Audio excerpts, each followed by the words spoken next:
Podcast میں لوگ بیٹھے ہوئے ہیں اور وہ ایک دوسرے کو بلیم کر رہے ہیں, بلیم گیم چل رہی ہے, یا پھر وہ انڈسٹری کی تباہی کا باعث ایک دوسرے کو ٹھیک ہے ٹھہرا رہے ہیں کہ جی اس نے ایسا کیا, اس وجہ سے ہماری فلم انڈسٹری.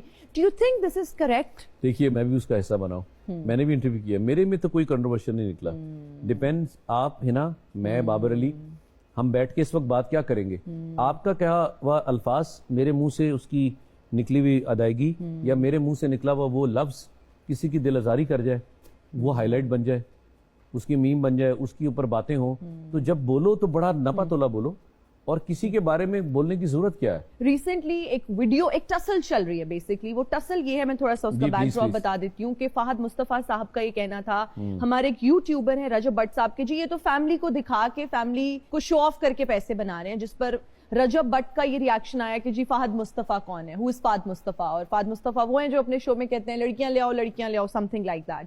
اس پر شامون عباسی صاحب نے کہا کہ جی یہ ڈیجیٹل کریٹرز جو ہیں یا یہ جو کانٹینٹ کریٹرز ہیں ان کی ٹسل نہیں ہونی چاہیے, اور جو ہمارے ایکٹرز ہیں انہوں نے فہد مصطفیٰ صاحب کا کہا کہ جی وہ 25-30 سال سے پروبیبلی اس انڈسٹری میں, اور ان کو جو ہے نا ریسپیکٹ کرنی چاہیے جو ان کے بارے میں اس طرح کی سٹیٹمنٹس دے رہے ہیں. آپ کو لگتا ہے کہ یہ صحیح ہے؟ آپ ڈیجیٹل میڈیا کی بھی جب ہم بات کرتے ہیں, اگر آپ نے ایک پلیٹ فارم بلڈ کیا ہے, آپ یوٹیوبر ہیں, آپ بلاگر ہیں, اس میں بھی آپ نے کہیں نہ کہیں محنت تو آپ کی ہے. پہلی بات تو یہ ہے کہ آپ نے رجب بٹ کا نام لیا, وہ برخوردار ہے, بچہ ہے, اور اس نے اپنے کریئر کا جو آغاز ہے میرے ساتھ کیا تھا رانی ڈرامے میں, فیصل بخاری ڈائریکٹر تھے, اور میں نے اس بچے کو جب میرے ساتھ وہ کام کر رہا تھا اس وقت دیکھا تھا, وہ رول ایسا تھا جس میں آ کے اس نے گڑ گڑانا ہے, میرے گھٹنے پکڑنے اور مجھ سے معافیاں مانگنی ہے. تو میں نے اس وقت بھی اس کا جنون دیکھا. ایسا نہیں ہے کہ میں یوٹیوبرز کو نہیں جانتا, کیوں نہیں جانتا, ڈکی ہیں, رجب بٹ ہیں, یہ کام کر رہے ہیں, ان کو اللہ نے عزت دی ہے, اور اللہ جسے عزت دے اس کی عزت کرنی چاہیے. ایبسلیوٹلی. اچھا, اب وہ تب بھی اس نے محنت کی, اب یہ جو کام کر رہا ہے اس میں بھی اس نے محنت کی ہے, محنت کر رہا ہے, تو اللہ تعالیٰ نے اس کو دیکھی ہے, اللہ تعالیٰ نے ایک نظام ہے میرے رب کا, وہ آپ کو اتنا ہی عطا کرتا ہے جتنی آپ کی محنت ہوتی ہے, اور اس کی محنت ہے. کوئی بھی کام بغیر محنت کے ماشاءاللہ جس طرح وہ گاڑیاں لے رہا ہے, جو چیزیں بنا رہا ہے, جو اللہ تعالیٰ اس کو عطا کر رہا ہے وہ کر رہا ہے. اور سب سے اچھی بات اس میں نے یہ دیکھی کہ وہ اللہ کی راہ میں خرچ کرتا ہے. بالکل. اور اس سے بڑی بات, وہ اپنی والدہ اور والد کی عزت بہت کرتا ہے. اتنی ہی عزت کرنی چاہیے, اور میں بھی اپنے والد اور والدہ سے بہت محبت اور چاہت اور احترام بہت ہے. اب بات آ جاتی ہے آپ کی اس کنٹروورسی, وہ جو بات چیت چل رہی ہے. فہد, میں اسے پاکستان کا فخر کہوں تو کم نہیں ہوگا, میں ان کی پروڈکشن میں بھی کام کرتا ہوں, ایکسٹریملی ٹیلنٹڈ ہے. میں نہیں جانتا ان کا کچھ چل رہا ہے آپس میں, میں نے نہیں دیکھا. میں اگر دونوں طرف سے کوئی کراس باتیں ہوئی ہیں تو ہم جیسے کسی بڑوں کو بیچ میں کر کے اس کو ختم کرانا چاہیے. دونوں کو اللہ نے عزت دی ہے, دونوں اپنی اپنی جگہ محنت کر رہے ہیں. اگر کوئی یہ بچہ اس نے بات کر دی ہے تو وہ فہد کو درگزر کرنی چاہیے, اگر فہد نے کر دی ہے تو رجب کو کرنی چاہیے. دونوں ہی قابل احترام ہے, اور دونوں ہی ہمارے ملک کا نام ہے. انسانوں میں بہترین وہ ہے جو دونوں طرف کی صلح کرائے. واہ واہ واہ. تو یہ تو مزے لے کے آپ نے اتنی اچھی بات کی. ہم یہاں مزے لیں گے نا, رجب نے کہہ دیا, فہد نے کہہ دیا, نہیں کچھ نہیں, دونوں بچے ہیں یار, دونوں ہی ٹیلنٹڈ ہے, اور دونوں کی فین فالوئنگ ہے ماشاءاللہ, بہت زیادہ, اور اپنی اپنی جگہ دونوں ماشاءاللہ اپنے کام کے کنگ ہیں. اچھا, آپ نے کبھی سوچا کہ یوٹیوب چینل بنائیں, بلاگنگ؟ کیوں نہیں, یوٹیوب کا میں نے ایسا سوچا, صبح سوچا, رات میں نے خدا پہ میرا اللہ گواہ ہے, میں اگلے دن میں نے کہا, میرا بیٹا ایڈٹ کر رہا تھا اور مجھے کہہ رہا بابا یہ بھیج دو, میں کراچی میں ہوں. یہاں سے نکلا, میں نے ایئرپورٹ تک بنائی. اچھا, میں تو بڑا آسان کام ہے. اس کے بعد میں وہاں گیا, شوٹنگ کا کیا, اگر رات تک نا, آخری اس نے کہا بابا ابھی تو 6 منٹ ہوئے ہیں, مجھے 10 منٹ اور دے دے, 16 منٹ کو تو ڈالوں. تو میں بس وہ اوکھا سوکھا آ کے کر کے دے دیا اس کو میں نے کہا بیٹا اللہ حافظ. بابا یہ میرے خیال سے اگر میں غلط نہیں کہہ رہا تو 2 سال پہلے کی بات ہے. اچھا, تو ایک دن میں یوٹیوبر بنا, اس کے بعد میں نے خدا حافظ کہا. میں نے کہا نہیں بھائی, جو میں کر رہا ہوں وہ میرے لیے ٹھیک ہے. اگین جس کا جو کام ہے اللہ تعالیٰ نے اس کو اس مقام پہ رکھا اور عزت دے رہے ہیں. ہم جب 2 کشتیوں میں پیر رہتے ہیں تو ڈگمگا جاتے ہیں.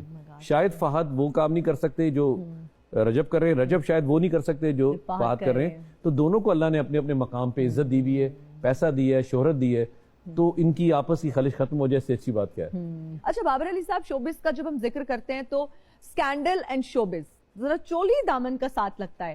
آپ کا ریکارڈ بڑا صاف ہے الحمدللہ, ماشاءاللہ, ہم نظر بالکل نہیں لگانا چاہتے, لیکن ان کے بارے میں کہا یہ جاتا ہے یا تو بہت شریف ہے جس کا کوئی اسکینڈل نہیں ہے, یا انہیں کوئی گھاس نہیں ڈالتا ہے. گھاس ڈالنے والی بات تو میں نہیں اس پہ یقین کروں گی.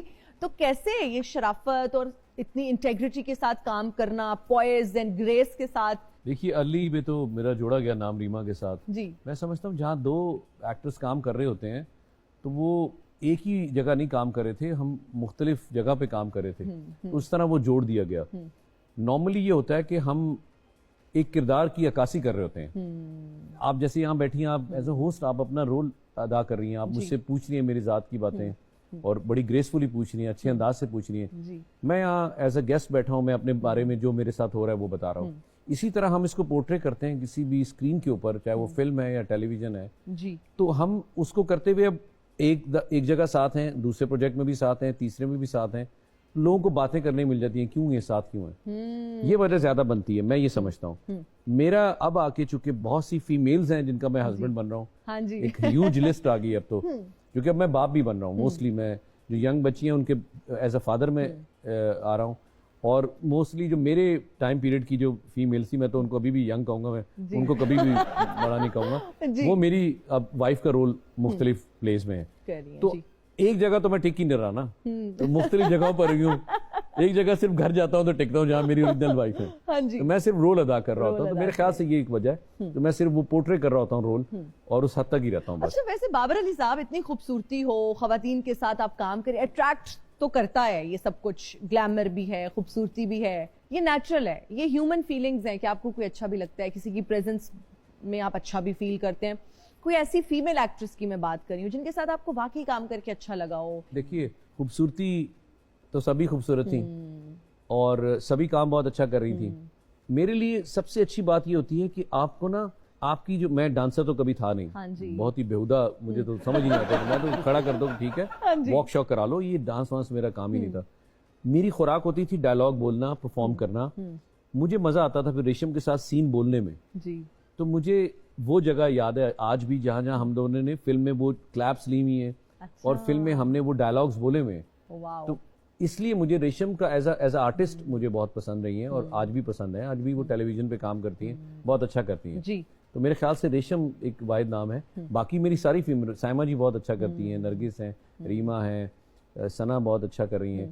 تو سبھی لیڈنگ لیڈیز کے ساتھ میں نے کام کیا ہوا ہے. تو ان کے ساتھ کچھ ایسا تھا کہ میں ٹیلی ویژن پہ بھی ساتھ آیا ریشم کے, تو ہمیں پرفارم کرتے ہوئے مزہ آتا تھا. ٹھیک ہو گیا. بابر علی صاحب, ہمارا ایک سیگمنٹ ہے جس کا نام ہے ڈیلیور اے ڈائلاگ.